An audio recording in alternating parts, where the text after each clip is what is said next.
At my father's funeral, my aunt laughed. Poor Sophie, still trying to act like she matters. My uncle said, her father died a crook with nothing. My cousins whispered about my pitiful family, mocking my shoes and tears.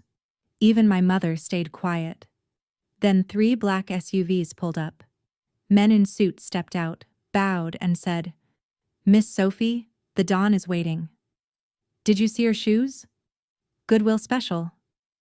My cousin Harper's stage whisper cut through the November wind while my father's casket sat beside the grave. She wanted me to hear. She always wanted me to hear. And she's crying like her father was someone important, Harper continued, instead of the neighborhood embarrassment he actually was. Before we continue, I want to thank you for being here to witness Sophie's journey. If you believe families should protect each other, not tear each other down, please consider subscribing. It's free and helps us share more stories like this. Now, let's see what happens next. Garrett snorted his agreement. Aunt Patricia smiled. Uncle Richard nodded like Harper had said something profound instead of something cruel. I kept my eyes on Dad's casket, the modest one Mom and I had scraped together money to afford. The one Uncle Richard had already called pathetic loud enough for the whole cemetery to hear. Mom stood beside me in silence, not defending Dad, not defending me, just standing there like she'd stood at every family gathering for 21 years while her family tore us apart. Her father died a crook with nothing to his name, Uncle Richard announced to anyone still listening. Criminal families breed criminal children. That's when I heard the engines. 3 black SUVs rolled through the cemetery gates with synchronized precision. 6 men in expensive suits emerged. The lead man, silver-haired, dangerous, unmistakably powerful, walked directly to me. He took my hand gently and bowed like I was royalty. Miss Sophie, the Dawn has been waiting to meet you. Your father spoke of you every day. Vincent Moretti. Everyone in our city knows that name. My aunt made a choking sound. My uncle's face went gray. They'd just spent my father's funeral calling him a nobody, mocking my tears, laughing at my shoes. They had no idea who they'd actually been dealing with. The cemetery had gone completely silent. Even the wind seemed to pause, waiting to see what would happen next. The priest who'd been edging toward his car stopped mid-step. The handful of mourners who'd been drifting away froze in place. Vincent Moretti still held my hand, his grip gentle but somehow commanding. Up close, I could see the fine lines around his eyes, the silver threading through his dark hair, the small scar on his left cheekbone that suggested a history of violence survived rather than avoided. Behind him, the 5 other men stood in formation, not threatening exactly, but radiating the kind of controlled power that made it clear they could become threatening in an instant if the situation required it. One of them held an enormous floral arrangement, white roses and lilies assembled into something that belonged at a state funeral, not in this modest cemetery beside the simple bouquets Mom and I had chosen. I apologize for the interruption, Vincent said, turning slightly to address the gathered mourners. His voice was pleasant, almost warm, but something underneath made my survival instincts whisper warnings. But Miss Sophie has matters to attend to. Her father's true family would like to pay their respects. The emphasis on true family wasn't subtle. Neither was the way his gaze swept across Aunt Patricia, Uncle Richard, and my cousins, before dismissing them as irrelevant. The man holding the massive floral arrangement stepped forward and placed it carefully beside Dad's grave. It dwarfed everything else there. A statement written in flowers that said, "This man mattered. This man was loved. This man was powerful enough that his death brings men like us to pay respects." Miss Sophie, Vincent said, his attention returning to me. When you're ready, the Dawn is waiting to meet you. He would have come himself, but... He paused delicately. There are reasons your father kept certain aspects of his life separate from you. The Don respected those boundaries. But now that Marco has passed, there are things you need to understand about your heritage. My heritage? The word hung in the air like a question I didn't know how to ask. I looked at my mother one last time. She was staring at Vincent with an expression I'd never seen before. Terror and recognition mixed together in equal parts. Not surprise, not confusion. Recognition. Mom. My voice came out steadier than I expected, considering my entire world had just tilted sideways. She met my eyes briefly, then looked away. When she spoke, her voice was barely a whisper, but it carried in the silent cemetery. Go with them, Sophie. Your father. He would have wanted this. The words confirmed something I'd been suspecting since the SUVs arrived.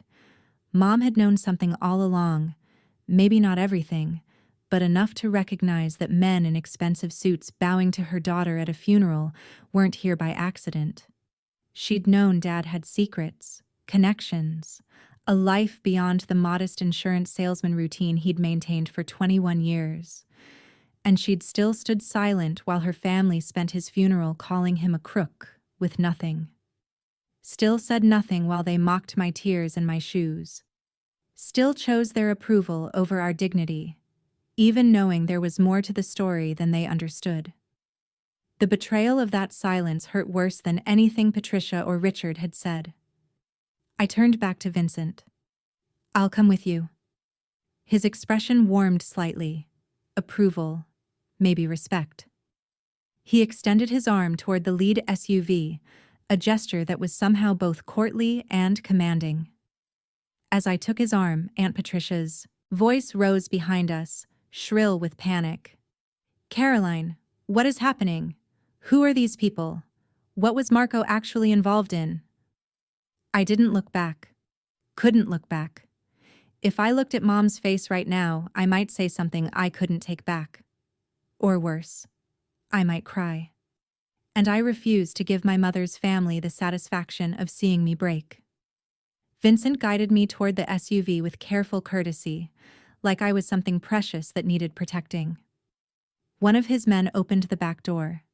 The interior was more luxurious than any vehicle I'd ever been inside. Leather seats that probably cost more than my college tuition, polished wood trim, an atmosphere of controlled power that made the space feel simultaneously safe and dangerous. Vincent settled into the seat across from me. The door closed with the solid sound of German engineering, sealing us into silence. Outside, my mother's family descended into chaos. Through the tinted window, I could see Aunt Patricia grabbing Mom's arm, her mouth moving frantically. Uncle Richard was staring at the SUVs like he'd just realized he'd made a terrible mistake. Harper and Garrett stood frozen, their earlier mockery replaced by something that looked like fear. The SUV began moving, smooth and quiet. The cemetery fell away behind us. I know you have questions, Vincent said gently. His voice had softened now that we were away from the cemetery, away from the performance he'd been giving for my mother's family. And you deserve answers. But first, I need you to understand something important about your father. I waited, my hands clenched in my lap, still wearing the discount store shoes Harper had mocked. Marco Castellano was Don Salvatore's nephew, Vincent said carefully, watching my reaction. His mother, your grandmother, was the Don's younger sister. Your father wasn't just connected to the Castellano family. He was family, blood family. And in our world, blood is everything. The words didn't process immediately. Don Salvatore Castellano. The name was legendary in our city, a figure who operated in shadows, but whose influence shaped everything from real estate development to union negotiations to which politicians won elections. Every newspaper article about alleged organized crime mentioned that name. Every politician swore they had no connection to him. Every business person in certain industries knew that major decisions required his approval. My father, I started, then stopped, not even sure what question to ask first. Your father was the Don's most trusted advisor for 23 years, Vincent continued. He managed the family's legitimate business holdings, restaurants, properties, investments, and served as the bridge between our world and the world you grew up in. The insurance job was real, but it was also cover, a way to explain his comfortable lifestyle without drawing attention to where the money actually came from. The SUV wound through streets. I'd known my whole life, but everything looked different now. That restaurant on the corner where Dad used to take me for birthday dinners, did my family own it? The construction site in downtown Portland where new condos were going up, was that Castellano money reshaping the neighborhood? He kept you separate from all of this, Vincent said, his voice gentle but firm. Not because he was ashamed of you or ashamed of the family, but because he loved you. He wanted you to have choices he never had. A normal life. A future without the weight of family obligations unless you chose to accept them. I thought about Dad's late-night phone calls, the meetings in our home that stopped the moment I entered the room, the way certain people treated him with respect that bordered on fear when we were out in public. The comfortable life we'd lived, despite his supposedly modest income. All the pieces I'd never quite understood suddenly clicked into place with devastating clarity. Your father left specific instructions, Vincent continued, about your education, your inheritance, your introduction to the family. Nothing happens without your consent. Nothing is forced on you. But the Don wanted to meet you, to explain things properly, to make sure you understand who your father really was and what he built for you. My father, Marco Castellano. Not the crook with nothing that Uncle Richard had described. Not the neighborhood embarrassment Harper had mocked. Someone significant enough that Vincent Moretti himself showed up at the funeral. Someone connected to the most powerful family in the city. Someone who'd spent 21 years protecting me from this truth, while my mother's family treated us like garbage. Where are we going? I asked. To meet the Don, Vincent replied. Your great uncle. He's been waiting to meet you properly since your father passed.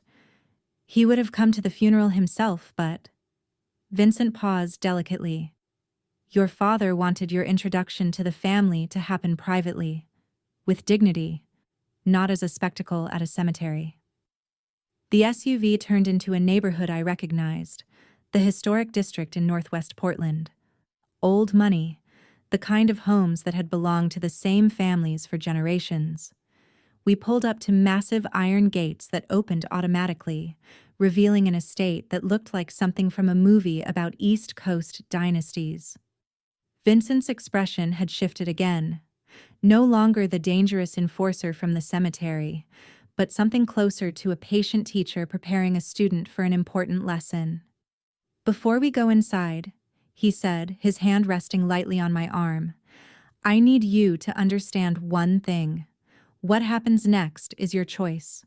The Don will explain your inheritance, your options, your father's legacy. But nothing is required of you. You can walk away from all of this with your father's legitimate holdings and live whatever life you choose. Or you can learn. You can understand. You can take your place in the family your father came from. The gates closed behind us with a solid click. Through the windshield, I could see the main house. Enormous, elegant, radiating the kind of wealth that didn't need to announce itself. My father had come from this, had been connected to this, had chosen to raise me away from all of it because he loved me enough to want me to have choices. And my mother's family had spent 21 years treating him like a failure. The rage that had been building since Harper mocked my shoes at the cemetery crystallized into something cold and focused. Not hot anger that would make me reckless. Cold calculation that Dad had taught me through years of watching him maintain quiet dignity in the face of their insults. They'd called him a crook with nothing, mocked my tears, laughed at my discount store shoes. They had no idea who they'd actually been dealing with, but they were about to learn, and I was going to make sure the lesson stuck. The SUV stopped in front of the main house, and Vincent opened my door with the same careful courtesy he'd shown at the cemetery. The November air felt different here, quieter, heavier, like even the wind knew to be respectful on this property. A man in his early 70s stood waiting on the stone steps. White hair, impeccably tailored suit, dark eyes that seemed to catalog everything about me in a single glance. He didn't move like someone his age should move. There was strength in his posture, authority in the way he held himself. "Sophie," he said, and his voice carried traces of Brooklyn mixed with something older, something that spoke of Sicily and generations of family history. "Come inside, please." Vincent gestured for me to go ahead, falling back slightly in a show of deference that told me exactly who was in charge here. I climbed the steps on shaking legs, still wearing the discount store shoes Harper had mocked, still trying to process that the last hour of my life had actually happened. The man extended his hand as I reached the top step. "I am Salvatore Castellano, your great-uncle, though we've never had the pleasure of meeting properly." His grip was firm but gentle. "I'm sorry it took your father's death to bring you home." Home. The word felt strange, applied to a place I'd never been, to people I'd never met. He led me through an entrance hall that belonged in a museum. Marble floors, paintings that looked original and expensive, furniture that had probably been in the family for generations. We passed through corridors where other men in suits nodded respectfully as we went by, their expressions carefully neutral. Don Salvatore's study smelled of leather and old books, and something else I couldn't quite identify. Maybe cigars, or the particular scent that comes from rooms where important decisions get made. Floor-to-ceiling bookshelves lined 2 walls. A massive desk dominated the space. Leather chairs that looked like they'd been broken in over decades sat arranged near a fireplace. He gestured to one of those chairs. "Please, sit."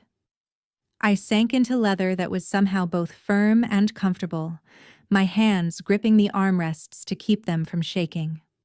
Vincent had taken a position near the door, present but not intrusive, like a guard who'd been dismissed but refused to leave completely. Don Salvatore studied my face for a long moment before speaking. "You have your grandmother's eyes," he said quietly. "Maria, my younger sister. She passed when you were just a baby, but she would have loved knowing you. Marco spoke of you constantly, your intelligence, your strength, your kindness. He was so proud of the woman you became." Something in my chest cracked at those words. This stranger, this man I'd never met, was acknowledging my grief as real and important. Not embarrassing, not pathetic. "Losing your father." The Don's voice caught slightly, showing vulnerability I suspected few people ever witnessed. "It was like losing a son. Marco was family in every sense that matters. His death diminishes us all." He moved to his desk and returned with a folder thick enough to contain a novel.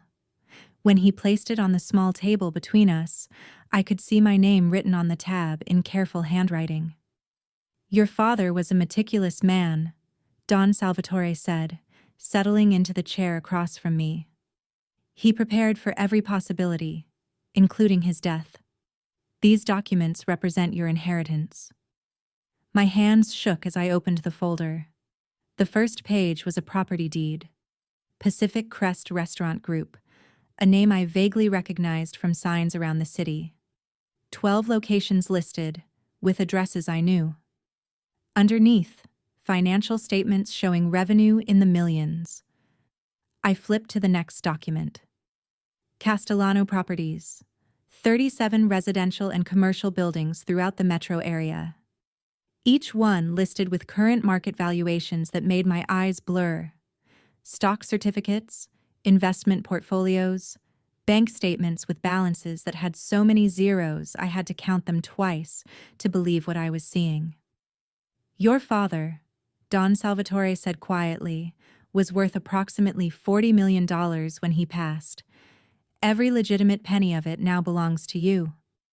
The room performed a slow rotation. I gripped the chair arms harder, trying to anchor myself to something solid, while my entire understanding of reality restructured itself. $40 million. While Uncle Richard called him a crook, with nothing. While Aunt Patricia mocked our modest lifestyle. While Harper laughed at my discount store shoes. While my mother's family spent 21 years treating us like charity cases who didn't understand our place.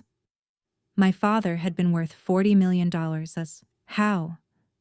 The word came out barely a whisper. Your father was brilliant with money, the Don explained. He started with the restaurant business. One location that did well, then another, then another. Each success funded the next venture. He bought properties when the market was down, held them, sold when values increased. He invested wisely, and he did it all legally, with proper documentation, clean books, legitimate business practices. Vincent spoke from his position near the door. But there's more than just the money, Miss Sophie. Don Salvatore nodded slowly, his expression growing more serious.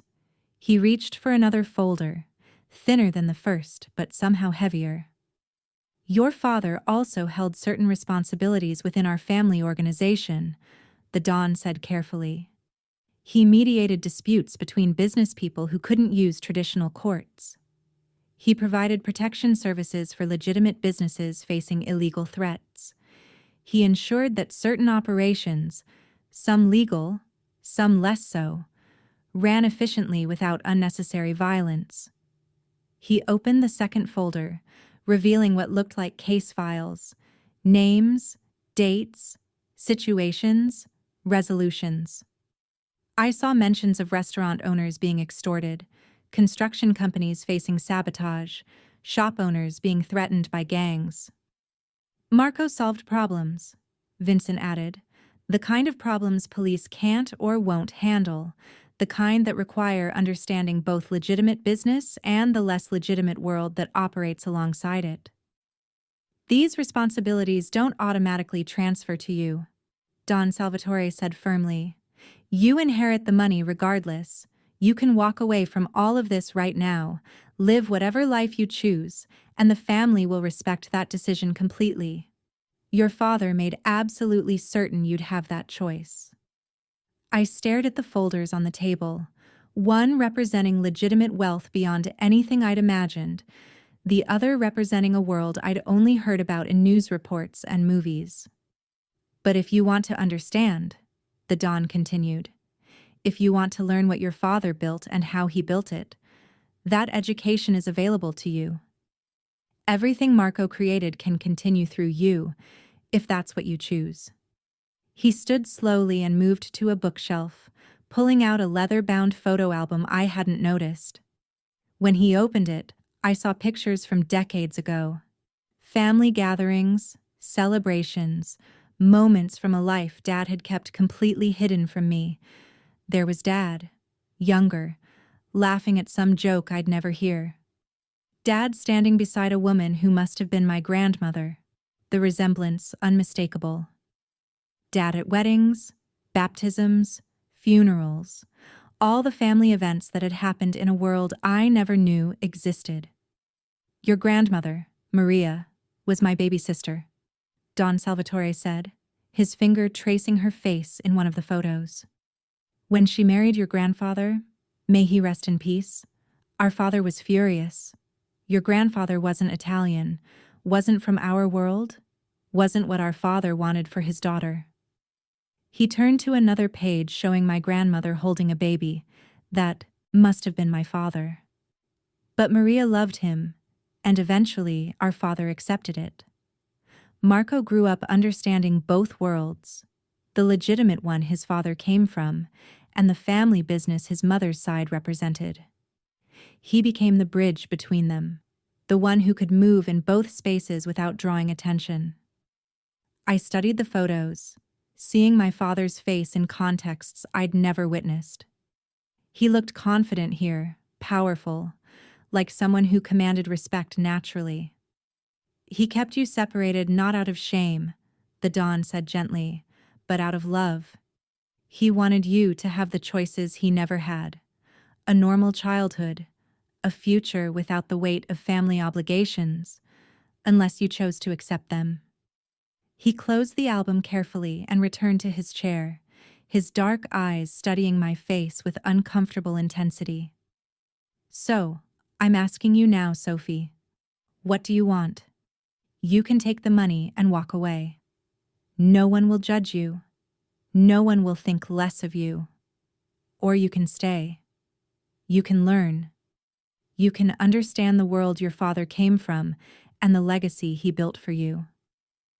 I thought about my mother standing silent at the funeral, about Aunt Patricia's cruelty, about Uncle Richard calling Dad a crook, about Harper mocking my tears and my shoes while Dad's body waited to be buried.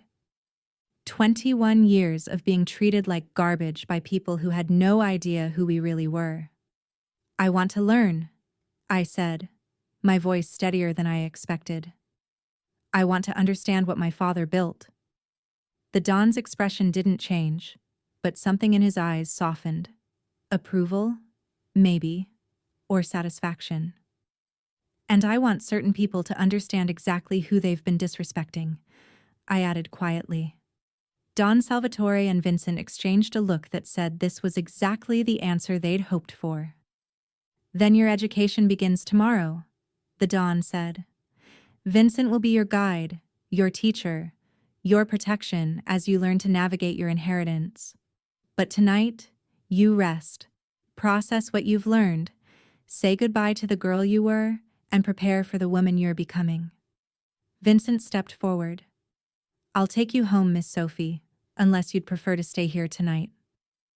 I shook my head. I needed to be in my own space, in the home I'd shared with Dad, to process everything that had happened in the past few hours. Don Salvatore stood and embraced me, not the formal hug of a business associate, but the genuine affection of family. Your father loved you more than anything in this world, he said quietly. Everything he did, every choice he made, was to protect you and give you the future you deserved. Never doubt that. As Vincent drove me back through the city, I watched buildings and businesses pass by with new understanding.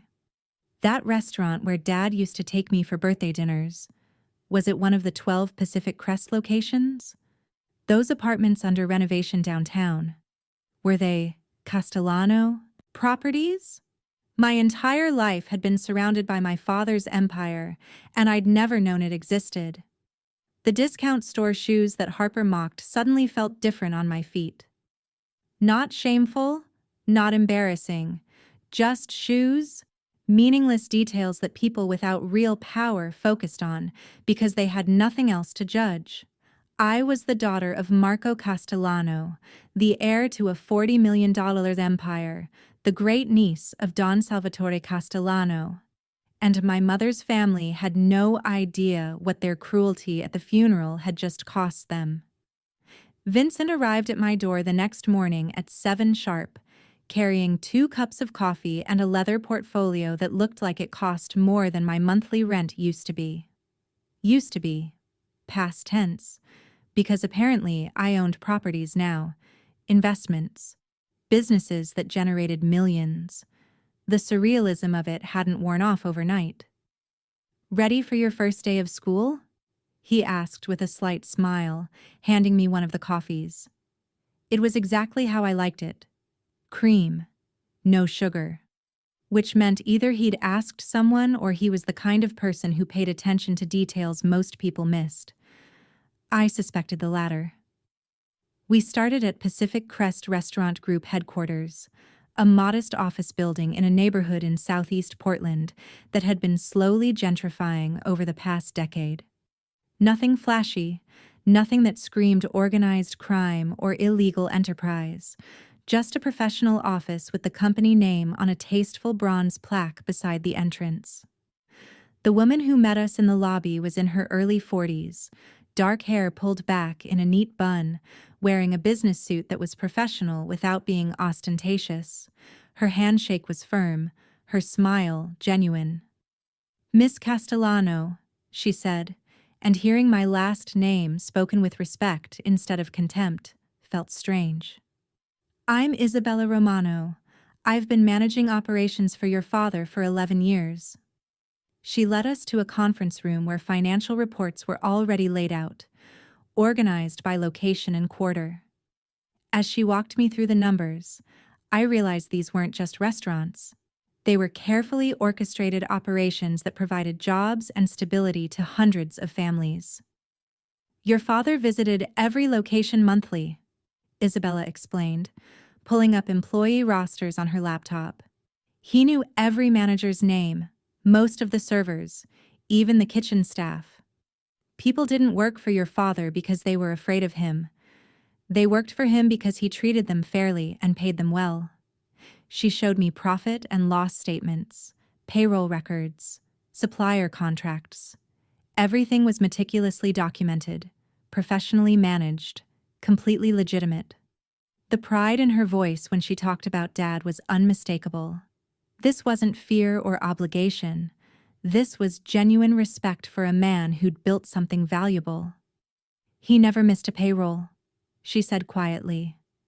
"Even during the recession, when half the restaurants in this city were closing, your father made sure every single employee got paid on time. He took losses himself rather than lay people off." I thought about Uncle Richard calling him a crook, about Aunt Patricia implying his money came from dirty deals and illegal activities. These restaurants were feeding families, providing healthcare benefits, creating opportunities. There was nothing dirty about that. After Pacific Crest, Vincent took me to Castellano Properties, where I met Daniel Foster, a man in his early 50s with graying temples and the weathered look of someone who'd spent decades managing buildings and dealing with tenant issues. "Your father had a philosophy about real estate," Daniel explained as we drove past several of the properties in his portfolio. "He bought buildings in neighborhoods that needed investment, renovated them properly, and charged fair rents. Not rock bottom. He wasn't running a charity, but fair enough that working families could afford them, yet enough to maintain the properties correctly and turn a reasonable profit." We stopped at a 3-story apartment building in southeast Portland that had clearly been renovated recently. Fresh paint, new windows, a small courtyard that looked well maintained. "This building was condemned when your father bought it 14 years ago," Daniel said. "Drug dealers operating out of half the units. Landlord had abandoned it. City was planning to demolish. Your father bought it, cleaned it out, renovated every unit, and turned it into affordable housing. The families living here now. Most of them have been here over a decade. That's stability. That's community." He showed me photos on his phone, before and after shots that told a story of transformation and investment. Dad hadn't been a slumlord extracting maximum profit. He had been building something that lasted, something that improved neighborhoods instead of exploiting them.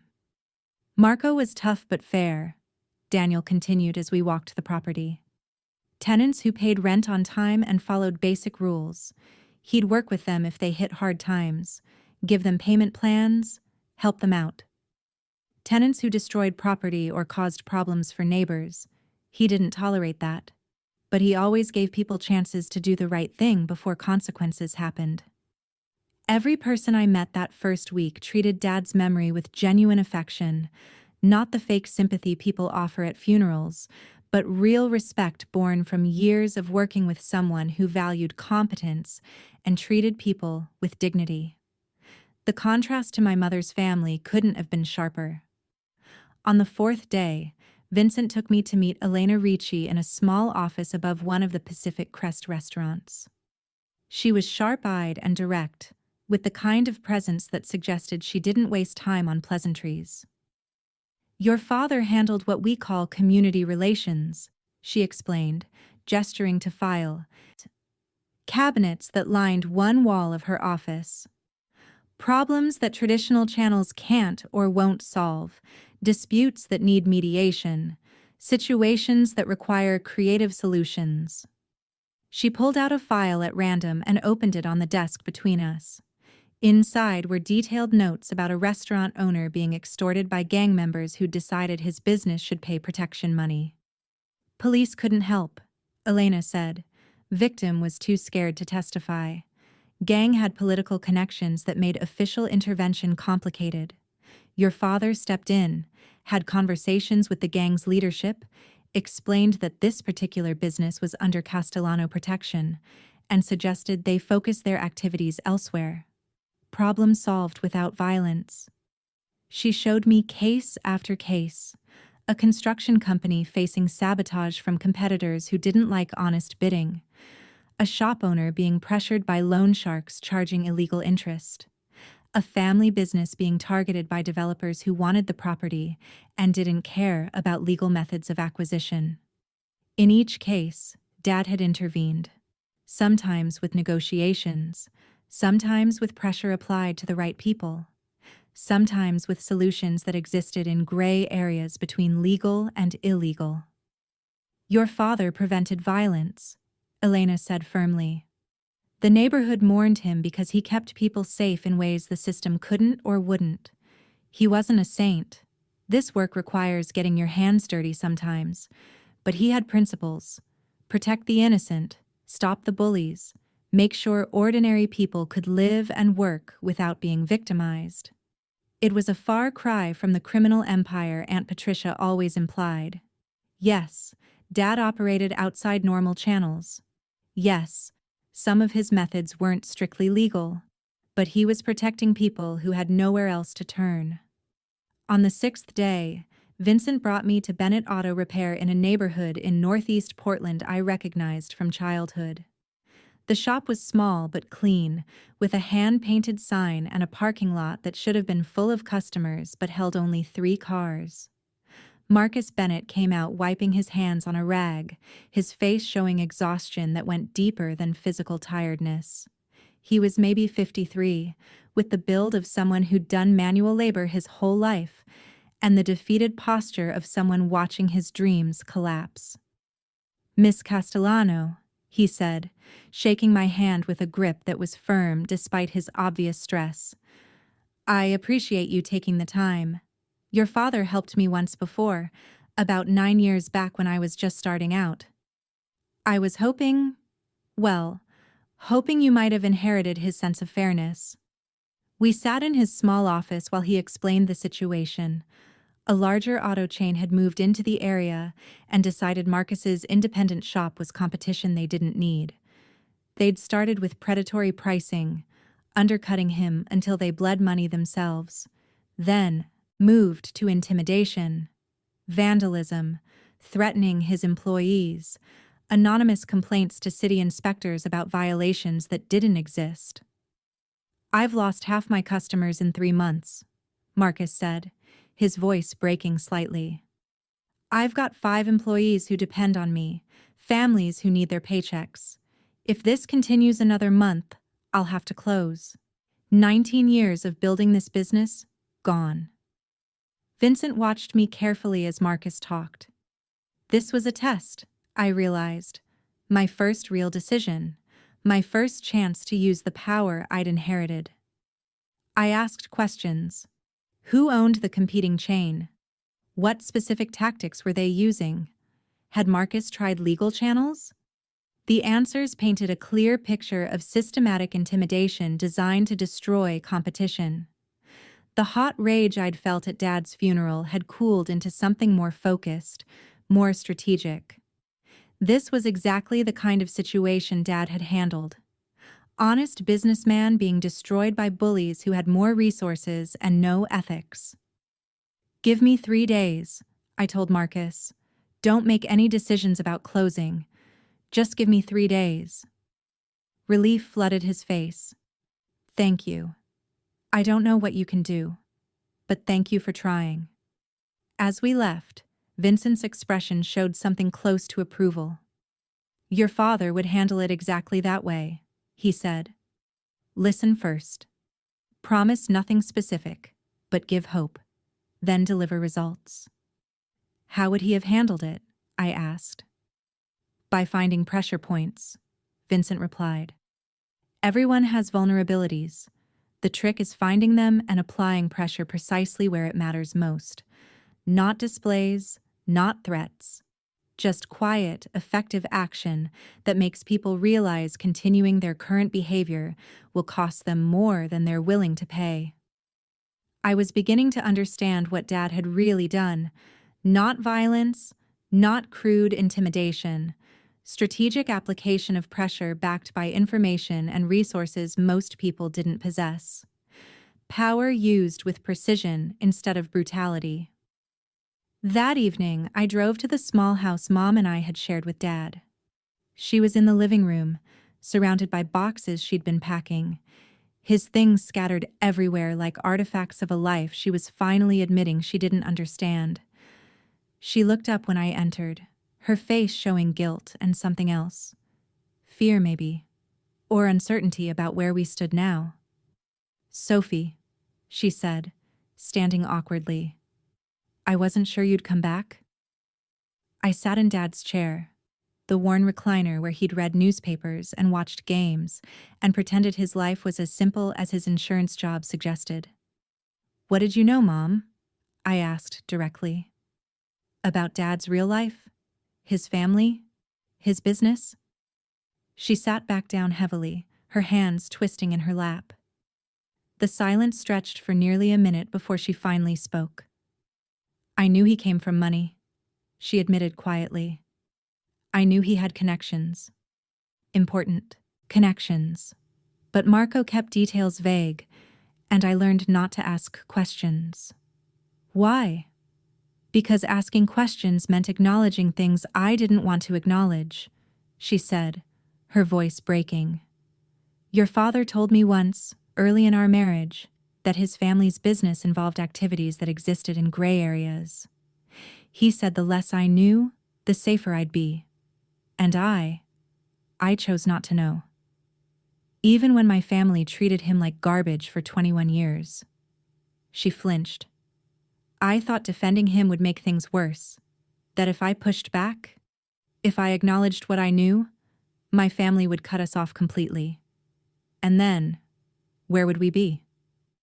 Where would you be, you mean? I corrected. You were worried about losing their approval. Not about Dad's dignity. Not about protecting me from their cruelty. I was scared, she whispered, of being alone, of losing the only family I had left besides you and Marco. So you sacrificed us instead. She started crying, quiet, defeated tears that should have moved me but mostly just made me tired. The men in the SUVs, she said after a moment. At the funeral, that was his family. Yes. And they came for you. They came to tell me who I really am, I said. Who Dad really was. What he built. She looked at me with an expression I couldn't quite read. Terror, maybe, mixed with dawning realization that the modest life we'd lived had been an elaborate fiction Dad maintained to protect us. What are you going to do? She asked. Learn, I said simply. Understand what Dad created. Take my place in the family he came from. Sophie, that world is my birthright, I interrupted, whether you like it or not. The gulf between us had never felt wider. She'd made her choices. Silence, weakness, choosing comfort over courage. I was making mine. I left without promising to visit again soon. She didn't ask me to. 3 months passed while I learned to navigate my inheritance. 3 months of morning meetings with Vincent, afternoons studying business operations, evenings reviewing case files about Dad's community work. 3 months of transformation from the girl who'd stood at her father's grave in discount store shoes to someone who understood what real power looked like. Then Harper called. My phone rang on a Tuesday evening while I was reviewing property portfolios in the study of the townhouse I'd purchased, modest by Castellano standards, but light years beyond the small house I'd shared with Mom and Dad. The number that appeared made me pause. I hadn't heard from any of Mom's family since the funeral. Sophie. Harper's voice had artificial sweetness that immediately raised every guard I'd learned to build over 3 months of education. I've been thinking about you so much. How are you doing? I let the silence stretch just long enough to be uncomfortable. I'm well, Harper. What can I do for you? Well, I know. Things were tense at Uncle Marco's funeral. The way she said tense, like we'd had a minor disagreement rather than her mocking my tears while my father's body waited to be buried. But we're family, right? And I thought maybe we could reconnect. Maybe have lunch sometime. Lunch? I repeated neutrally, waiting for the real reason she'd called. Actually, her false sweetness cracked slightly. I heard you inherited some money from Uncle Marco, and Garrett and I were starting this boutique marketing agency. Really exciting opportunity, but we could use an investor who believes in family supporting family. I almost laughed. The audacity was breathtaking. The same cousin who'd called us the pitiful family now wanted money from the inheritance she'd assumed didn't exist. How much are you looking for? I asked, keeping my voice calm and curious. Well, to really launch properly, we'd need about $58,000, but even $28,000 or $38,000 would help us get started. And obviously, you'd see returns once we're profitable. This is a real investment opportunity, not just a handout. $58,000. To Harper, that probably seemed like an enormous sum. She had no idea I could write that check without even checking my account balance. That's interesting, I said. Tell me about your business plan. She launched into a rambling pitch about social media marketing and brand development and leveraging synergies. All the buzzwords people use when they don't actually understand business. I let her talk, asking occasional questions that made her think I was seriously considering the investment. You know what? I said when she finally ran out of rehearsed pitch. This sounds like something we should discuss properly. Why don't we talk about it at Christmas dinner? I'm hosting this year. The pause on the line was pregnant with calculation. Christmas dinner? At your place? I have more space now, I said simply. And I think it's time for some new family traditions. I'll send invitations to everyone. You, Garrett, your parents, my mother. I have some announcements to make anyway. We can discuss your business proposal then. Harper was clearly weighing whether to push for faster access to money or accept the invitation that would put her in my space, on my terms. That's really generous of you, Sophie, she said finally. Christmas dinner sounds perfect. After hanging up, I immediately called Vincent. My cousin just asked me for $58,000 to start a marketing agency, I told him. I think we're ready to move forward with the Christmas revelation. How do you want to structure it? His voice carried approval even through the phone. I want them all there, all the people who mocked Dad at his funeral, and I want documentation they can't dispute. Bank statements, property deeds, business licenses, everything that proves exactly who Dad was and what he built. Consider it done. I'll have complete dossiers ready by next week. The dossiers arrived in leather portfolios 5 days later. Vincent spread them across the dining table in my townhouse, and we reviewed each one systematically. Uncle Richard first. His import business was hemorrhaging money. Poor inventory decisions, terrible vendor relationships, customers abandoning him for more reliable competitors. He was maybe 3 months from bankruptcy, but hiding it from everyone by taking cash advances on credit cards to cover basic expenses. He's been telling people business is great, Vincent said, tapping financial statements that told a very different story. But the numbers don't lie, he's drowning. Aunt Patricia's folder was even more revealing. Credit card debt approaching 6 figures. Designer clothes purchased to maintain appearances while minimum payments got missed. Her credit score had dropped over 90 points in the past year alone. She buys things to prove she's successful, I observed, studying purchase histories.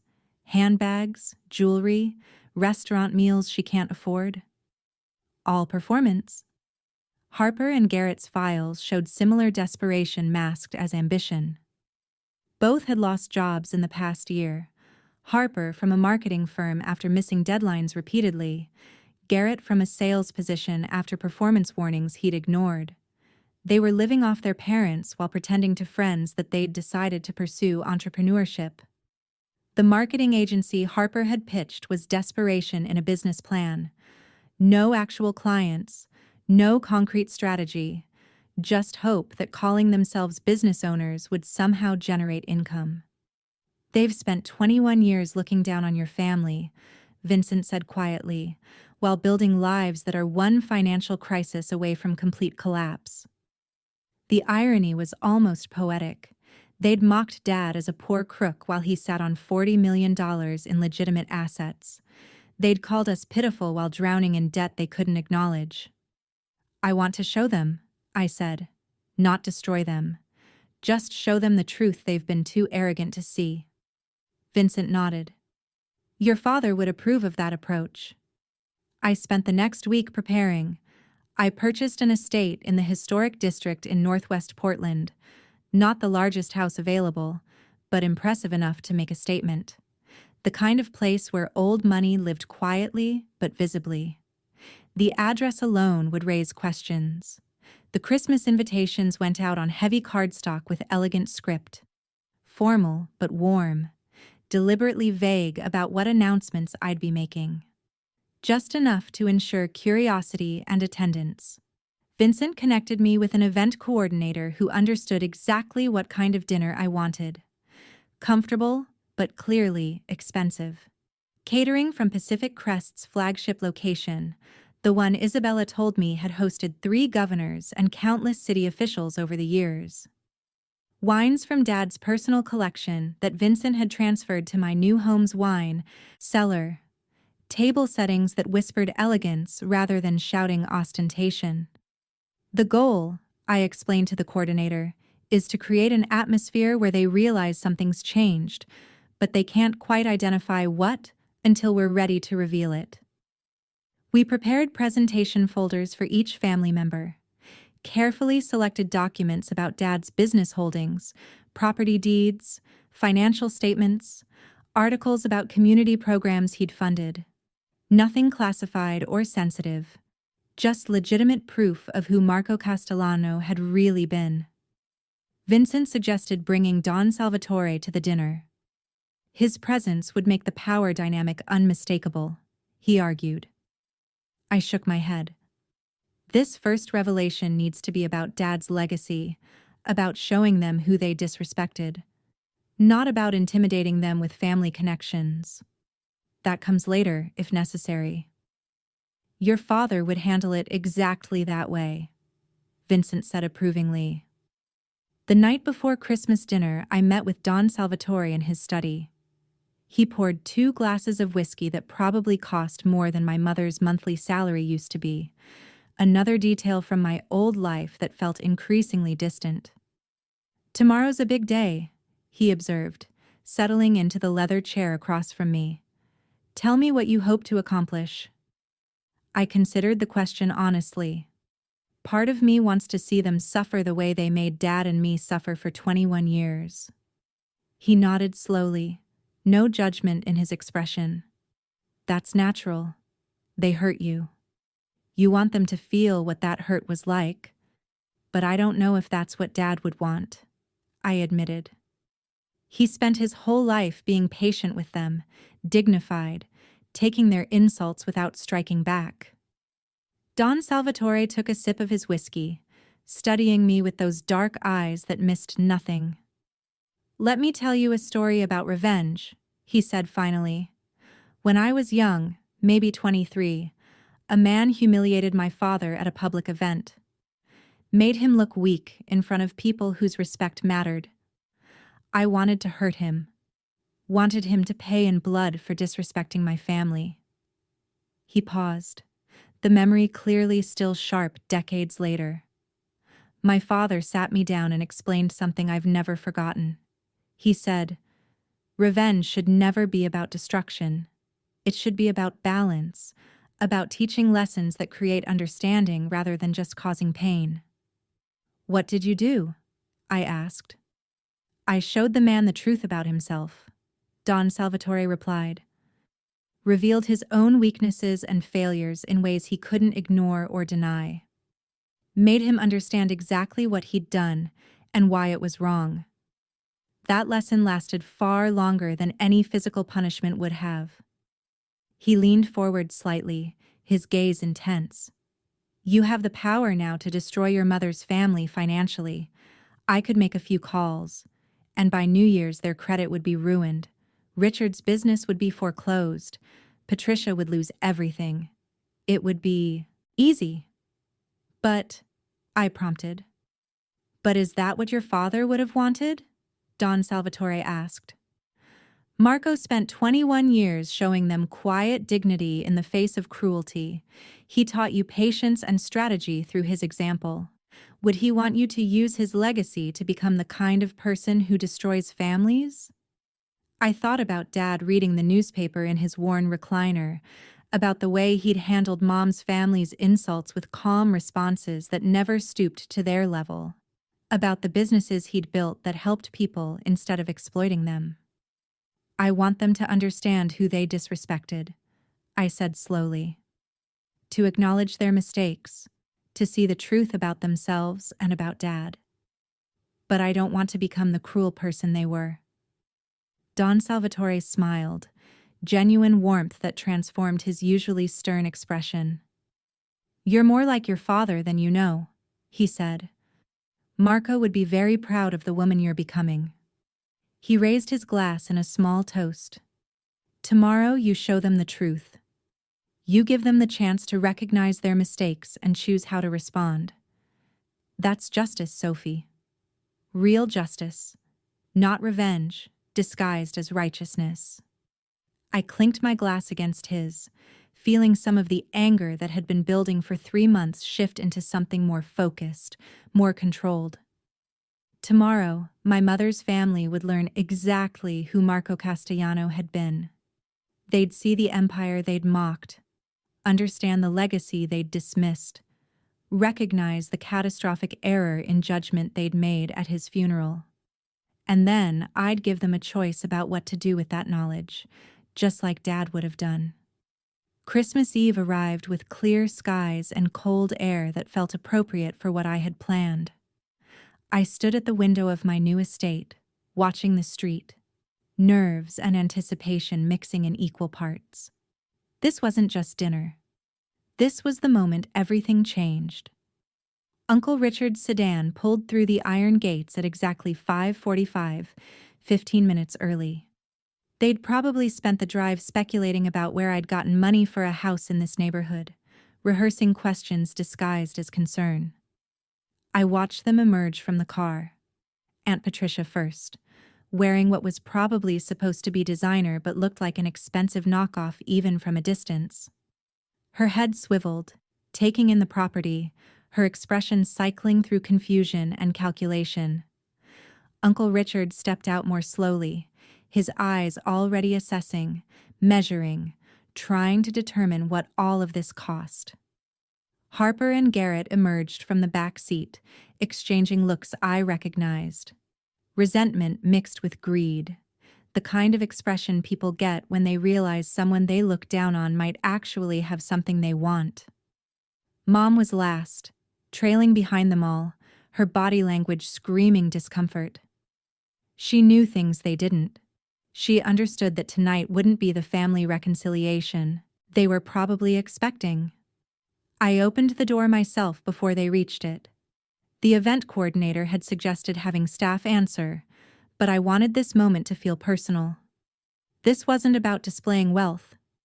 This was about showing them truth. Sophie.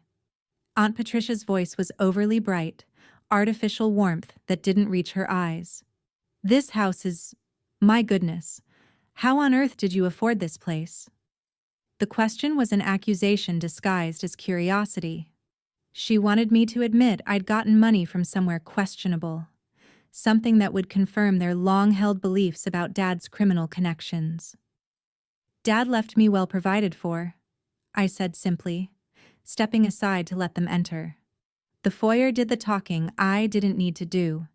Marble floors, crystal chandelier, furniture that whispered old money rather than shouting new wealth. Uncle Richard's eyes catalogued everything with barely concealed envy. "This is quite the upgrade from that little house you shared with Marco," he observed, and somehow he made it sound like an insult. "Different circumstances," I replied neutrally. "Let me take your coats." Harper and Garrett hadn't said anything yet, but I could see them reassessing everything they thought they knew about me. The cousin they'd mocked at the funeral was suddenly living in a house that probably cost more than they'd earn in their lifetimes. I led them to the dining room, where the table was set with china and crystal from Dad's collection, pieces Isabella had told me he'd acquired over years, each one chosen carefully. The wine glasses alone probably cost more than Uncle Richard's car payment. Mom's eyes darted around nervously, like she was waiting for something terrible to happen. She knew enough to be worried, even if she didn't know exactly what I had planned. Dinner started with uncomfortable small talk. The catering staff, trained professionals from Pacific Crest's flagship location, served appetizers while my mother's family made careful conversation that avoided acknowledging the obvious questions hanging in the air. By the main course, Uncle Richard's patience had worn thin. "So, Sophie," he said, setting down his fork with deliberate emphasis, "we should probably discuss your situation." The word situation came out like I was a problem that needed managing. "My situation?" I asked calmly. "This house, the sudden wealth. As family, we should understand what's going on with you." Aunt Patricia nodded agreement. "Especially given your father's complicated business dealings. We just want to make sure you're not getting involved in anything questionable." The irony was almost too perfect. They were sitting in my house, eating my food, drinking wine from my cellar, and still managing to imply I was doing something wrong. "Dad left me several things to manage," I said, keeping my voice level. "I've spent the past 3 months learning about his business interests." Aunt Patricia's laugh was sharp and disbelieving. "Business interests? Marco sold insurance, Sophie. He barely scraped by. Whatever money you think you have—" "Let me show you something," I interrupted, standing and retrieving the presentation folders Vincent and I had prepared. I placed one in front of each person at the table, my mother included. "What's this?" Uncle Richard asked suspiciously. "Information about Dad that you might not have known," I said, returning to my seat and opening my own folder. "I thought it was time you understood who Marco Castellano actually was." I started with Pacific Crest Restaurant Group, walked them through the business licenses, the property deeds, the financial statements showing 12 locations and annual revenue in the millions, showed them employee rosters, tax returns, articles about the company's role in neighborhood revitalization. "This is fake," Uncle Richard said, but his voice lacked conviction. "Marco worked in insurance. I slid notarized documents across the table. Business licenses with official seals, property deeds recorded with the city, tax returns filed with the federal government. Every piece of paper was legitimate and verifiable." Harper's face had gone pale. Garrett's nervous laugh sounded forced. Aunt Patricia was staring at the documents like they might spontaneously combust if she looked away. I continued methodically through Castellano properties, 37 residential and commercial buildings, current market valuations, tenant agreements, photos of renovated properties that had transformed neighborhoods. Then the investment portfolios, stock certificates, bond holdings, diversified assets managed by registered financial advisors with documentation spanning 2 decades. "I don't understand," Mom whispered, and I almost believed she was seeing these numbers for the first time. Almost. "Dad built an empire," I said simply. "A legitimate business empire that employed hundreds of people and improved thousands of lives. He just chose to live quietly and keep it private." Aunt Patricia's voice went shrill. "Why would he hide all this money if he actually had it? Why live in that tiny house and let Caroline work if he was worth $40 million? I finished for her. "That's what Dad was worth when he died. And every legitimate penny of it came to me." The number landed like a physical blow. Harper actually gasped. Garrett's fork clattered onto his plate. Uncle Richard's face went through several colors before settling on a grayish white. Aunt Patricia's expression cycled through shock, disbelief, rage, and finally something that looked like dawning horror as she processed what this meant. What she'd said at the funeral about a man worth $40 million. That's not possible," Uncle Richard said weakly. "We would have known. Your mother would have told us." "Mom knew Dad had money," I said, looking at her directly. "She just chose not to share that information with you. Isn't that right, Mom?" She stared at her plate, saying nothing, choosing silence again, just like at the funeral. "I own property throughout the city now," I continued, my voice calm and factual. "I employ hundreds of people. I manage community programs that have helped thousands of families. Everything you thought you knew about Dad and me was wrong." The silence around the table was deafening. Then Harper desperately tried to salvage her investment pitch. "Sophie, I know this is a lot of information, but about the marketing agency Garrett and I want to start. Why should I invest $58,000 in a business run by someone who mocked my shoes at my father's funeral?" The question hung in the air like smoke. Harper's face flushed deep red. I didn't mean anything by that," she stammered. "I was upset. People say things when they're upset." "You called us the pitiful family," I said quietly. "You and Garrett whispered about how Dad died, a crook with nothing. You mocked my tears while his body waited to be buried." I pulled out the second folder, the one with Vincent's research. "Since we're talking about business investments, let me share some information about your financial situations." Uncle Richard's business was failing, the import company hemorrhaging money from poor decisions and bad management, 3 months from bankruptcy but hiding it from everyone. Aunt Patricia's credit card debt approaching 6 figures, designer purchases she couldn't afford, maintaining appearances while drowning in minimum payments. Harper and Garrett both unemployed for nearly a year, living off their parents while pretending to be successful young professionals. The marketing agency was desperation masked as entrepreneurship. I didn't need to be cruel about it. The numbers spoke for themselves. "You spent 21 years calling us poor," I said, my voice level. "Calling Dad a crook with nothing, treating us like charity cases who didn't know our place. And the entire time, you were building lives that are one financial crisis away from complete collapse." I let that sink in before continuing. "You mocked a man worth $40 million as someone who died with nothing. You insulted his daughter's shoes and tears at his funeral. And now you want that same daughter to solve your financial problems with the inheritance you claimed didn't exist."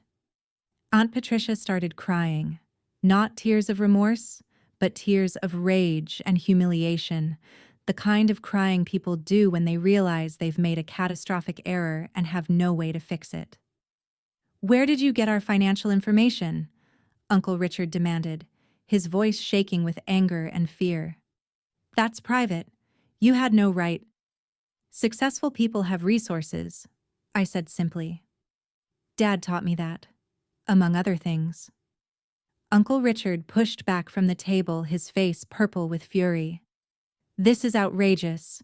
You invite us here under false pretenses, humiliate us with accusations. I invited you here to share information about Dad's legacy, I corrected. You're the ones who spent dinner implying I was involved in something questionable. You're the ones who called him a crook at his funeral. I'm just showing you the truth you were too arrogant to see. Aunt Patricia stood abruptly, grabbing her purse. We're leaving. Richard, get the car. Harper, Garrett, we're going. They fled like the house was on fire, their footsteps echoing through the foyer. The front door slammed hard enough to rattle the chandelier. Mom sat at the table staring at her untouched dessert, tears sliding silently down her face. You knew, I said quietly. All along, you knew. She nodded without looking up. And you let them treat us like garbage anyway. Another nod. Still no words. Still choosing silence over courage. I stood, suddenly exhausted by all of it. The planning, the revelation, the years of accumulated hurt finally acknowledged. You can stay if you want, I told her. Guest room is upstairs, second door on the left. Or you can leave. Your choice.